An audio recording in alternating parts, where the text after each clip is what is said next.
নমস্কার, স্পটার নিউজে আপনাদের স্বাগত জানাই। আমি প্রিয়াংশী রয়েছি আপনাদের সাথে। ইতিমধ্যে ক্যালকাটা প্রিমিয়ার লিগের ড্র সম্পন্ন হলো এবং ড্র সম্পন্ন হওয়ার পরে আমরা যা দেখতে পেলাম, দুটি গ্রুপের মধ্যে ভাগ হয়ে গেছে সম্পূর্ণ।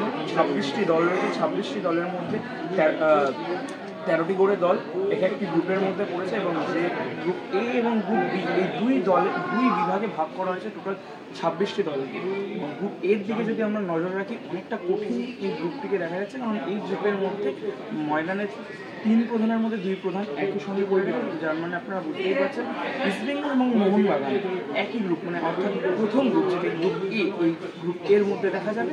এবং যদি আমরা বি গ্রুপের দিকে নজর রাখি, বি গ্রুপের দিকে নজর রাখতে গেলে ময়দানের যে 3 প্রধানের মধ্যে আরেকটি প্রধান হয়, সেটা হচ্ছে মোহামেডান স্পোর্টিং ক্লাব। সেই মোহামেডান স্পোর্টিং ক্লাবকে আমরা গ্রুপ বি অর্থাৎ 2য় নম্বর গ্রুপে দেখতে পাবো, এবং তার সাথে সেই গ্রুপে আবার ডায়মন্ড হারবার এফসিকেও আমরা লক্ষ্য করতে পারি।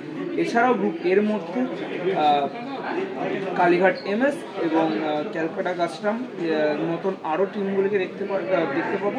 জর্জ টেলিগ্রাফও রয়েছে এই গ্রুপ এর মধ্যে। এবং গ্রুপ বির মধ্যে যদি আমরা নজর রাখি, ডায়মন্ড হারবার ছাড়াও শ্রীভূমি এবং ক্যালকাটা পুলিশ এবং ইউনাইটেড স্পোর্ট এবং ভবানীপুরের মতনও দলগুলি এই গ্রুপের মধ্যে পড়ছে, অর্থাৎ মরশুমের 7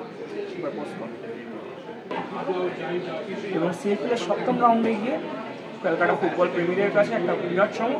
তারা হয়তো সেই 7ম রাউন্ডে গিয়ে মোহনবাগান বনাম ইস্টবেঙ্গলের যে বড় ম্যাচ অর্থাৎ ডার্বি, সেই ডার্বি দেখতে পারবেন, কারণ তাই মোহনবাগান এবং ইস্টবেঙ্গল একই সাথে একই গ্রুপের মধ্যে রয়েছে।